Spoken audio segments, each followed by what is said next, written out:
How to score a good marks in class 10 maths? Mathematics?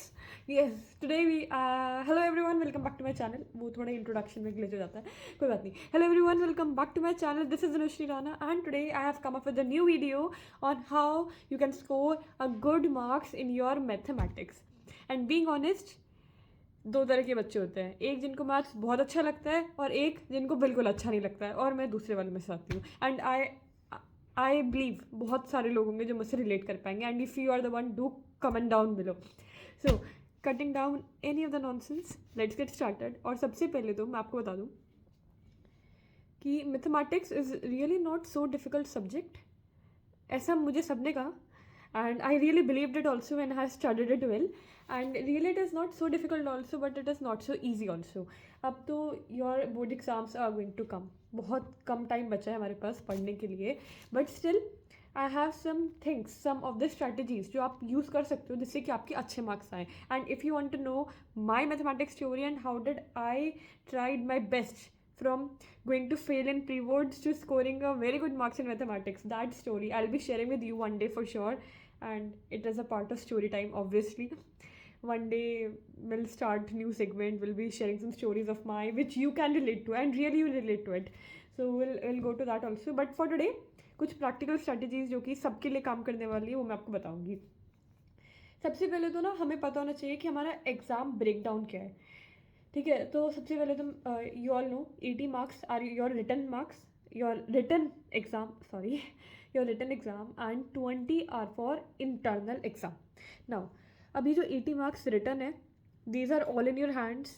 In fact 20 marks भी आपके कहीं नहीं जाते हैं अगर आप अपने सारे असेसमेंट्स या फिर अपने सारे असेसमेंट्स, असाइनमेंट्स और व्हाट्सएवर जो प्रोजेक्ट स्कूल में मिलते रहते हैं ना, अगर आप वो सब कंप्लीट करोगे, अपना नोटबुक वर्क थोड़े से कंप्लीट रखोगे तो मार्क्स आपको मिल जाएंगे. And if you are a sincere student whole year तो मार्क्स वैसे भी कहीं जाते नहीं हैं.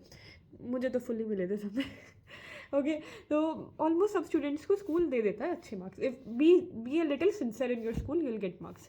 Don't worry about the 20 marks, but worry about the 80 marks. They are in your hand and you have to score them. See, तो exam breakdown इस तरीके से कि आपको MCQs मिलेंगे, you will get some short answer questions, you will get some long answer questions. और अब तो CBSE एक new segment, case based study questions, जो कि ऑब्वियसली बहुत इंपॉर्टेंट होते हैं, वो वाले questions. CBQs, case based questions, students को मोस्टली डिफ़िकल्ट लगते हैं और मुझे भी थोड़े से वो ट्रिकी लगते थे, बट बिलीव मी वो सबसे आसान पार्ट होता है. 4 मार्क्स के आते हैं. 4 marks, I think 2 questions will be there, somewhat like it, if I'm not wrong. You may check it on the CBSE website too. और एग्ज़ाम पैटर्न देख के भी आप ये पता लगा सकते हो. बट ट्रस्ट में थोड़ी सी प्रैक्टिस करोगे ना तो CBQ सबसे आसान लगेंगे, कोई मुश्किल नहीं होते हैं वो.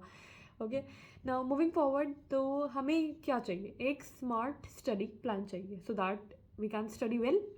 सो सबसे पहले तो आई विल टेल यू, आपकी NCERT की टेक्स्ट बुक कंप्लीट होनी चाहिए एग्जाम्पल्स के साथ. What do I mean by that? See, जो भी आपकी टेक्स्ट बुक है NCERT की, जिसको आप ज़्यादा उससे नहीं मानते हो, most of the students think कि हम ये रेफरेंस बुक कर लेंगे, वो बुक कर लेंगे. I always says in my every video, NCERT is the key. And as everyone say, NCERT is your Bible, your Gita, your Quran, whatever you say that. And believe me, NCERT को complete करिए सबसे पहले अगर आपने नहीं किया है. और NCERT के एग्जाम्पल सच में इंपॉर्टेंट होते हैं और वो डायरेक्टली एग्जाम से पूछ लिए जाते हैं.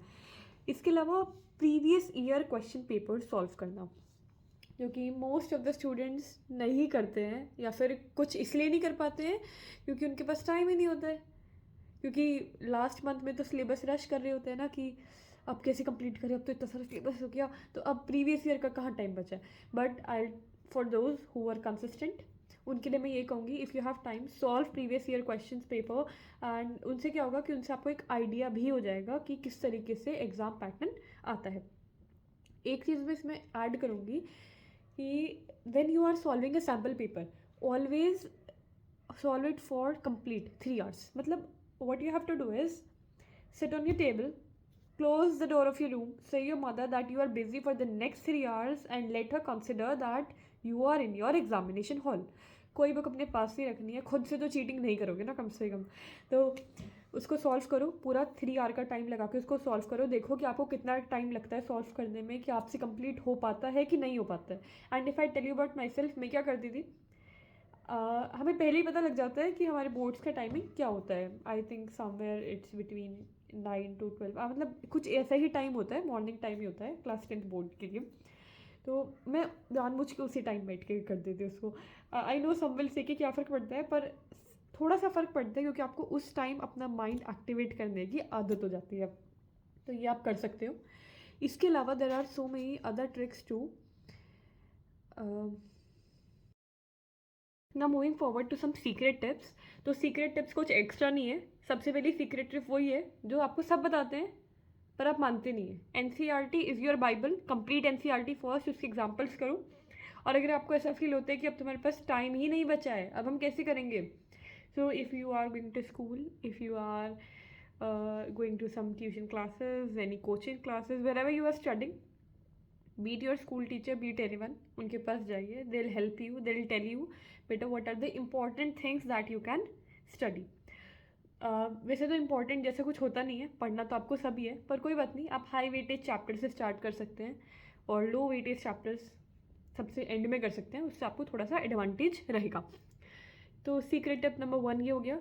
If I talk about the second secret tip, तो मैं आपको ये बताऊंगी, अगर आपकी NCERT कंप्लीट है and your all things are completed, then move forward to making formula sheets, short notes and revise daily. Revision पे complete video I have already made it, you can go to that also. और making formula sheets या formula charts का मतलब क्या है कि जो भी फार्मूला किसी चैप्टर में मैथमेटिक्स के, शॉर्ट नोट्स तो आई डोंट थिंक मैथमेटिक्स में कुछ ऐसे होते हैं, थ्योरी क्या है मैथमेटिक्स में, all are formulas only.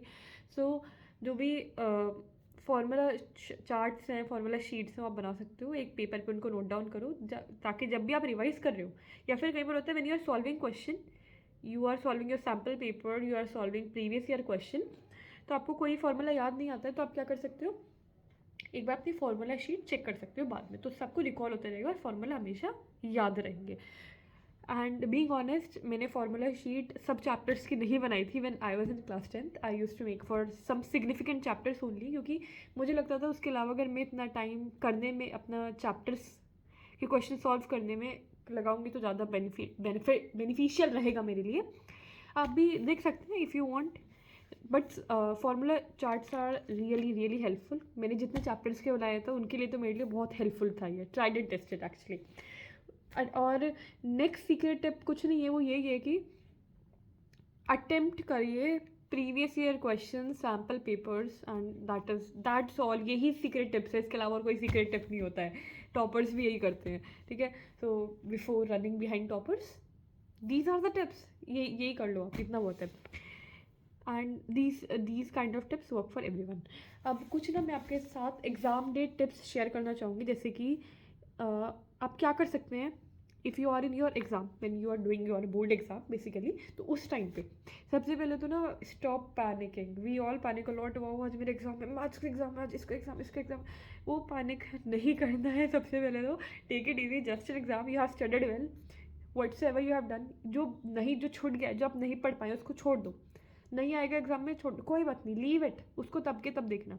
But जितना आप करके आए हो उसको तो मत भुलाओ ना, उसको तो याद रखना है। अगर पैनिक करोगे तो भी भूल जाओगे, कोई फ़ायदा नहीं होगा इतना पढ़ के आने का भी। तो एग्जाम डे टिप यही है कि जब अपना एग्जाम स्टार्ट कर रहे हो, most of the student are this question. In fact being honest, मैंने कभी क्वेश्चन पूछा नहीं अपने टीचर से कौन से सेक्शन से स्टार्ट करूं, पर मेरे क्लास के बहुत स्टूडेंट, मेरे फ्रेंड्स, बहुत इसमें डाउट रहते थे कि यार कौन से सेक्शन से स्टार्ट करना चाहिए, कौन से। मैंने कई बार मुझे भी लगता था कि कुछ ऐसा भी होता है कि किसी सेक्शन से स्टार्ट करने से कुछ अलग, कुछ एक्स्ट्रा मार्क्स आ जाते हैं, तो ऐसा होता तो कुछ नहीं है। Just the thing is, what you can do is हमेशा ईजी सेक्शन से स्टार्ट करो। This is something suggested by my teachers to me, कि अगर आपको मैथमेटिक्स थोड़ी सी डिफिकल्ट लगती है तो स्टार्ट विद ईजी सेक्शन। जो आप मतलब फॉर एग्जांपल आपने शॉर्ट आंसर क्वेश्चंस का जो सेक्शन है वो खोला, उसमें आपको 5 में से 4 क्वेश्चंस आते हैं, तो you know 90%। And if you are going for long answer question, वहाँ पे आपको 2 ही क्वेश्चन आते हैं, बाकी में आपको थोड़ा डाउट है, आते नहीं है मतलब थोड़ा डाउट है, तो आप किससे स्टार्ट करोगे, आप शॉर्ट आंसर से स्टार्ट करोगे, क्योंकि वो उसमें आपको ज़्यादा आता है। तो जब आप वो कर लोगे सेक्शन, तो एक तो आप फ्री हो जाओगे। हाँ आई नो शॉर्ट आंसर का एक क्वेश्चन आपको नहीं आता है, कोई बात नहीं, वो एटलीस्ट आप ट्राई करोगे, करते रहोगे, एंड में आपको याद आ जाएगा। Till the mean time what will happen is कि आपका माइंड एक सेट हो जाएगा कि येस यू नो। वरना अगर आप पहले डिफिकल्ट लेके बैठ जाओगे, आपसे होगा नहीं। You will be hopeless, you will be less in confidence, and then you will, as you lose your confidence you will lose your marks. तो वो नहीं करने देना है आपको। तो और इसके अलावा मैनेजिंग टाइम वाइसली, आपको अपना टाइम बहुत अच्छे से मैनेज करना सीखना है। And that is I am saying कि you should go for 3 hours sample paper, लगातार बैठ के उनको सॉल्व करना सीखो, वरना आप टाइम मैनेज करना सीख नहीं पाओगे और एग्ज़ाम में वो आपको परेशान कर सकता है। फिर आपको नहीं समझ आएगा कि अब मेरा कंप्लीट नहीं हो रहा है, कंप्लीट नहीं हो रहा है, that's all. So guys that's it for today, and believe me ये स्ट्रैटेजी सच में काम करेंगी and they really work. And if you are liking my videos, don't forget to like, share and subscribe my channel, and you can even comment down below in the chat box if you require any else video, or you can comment down how was the video.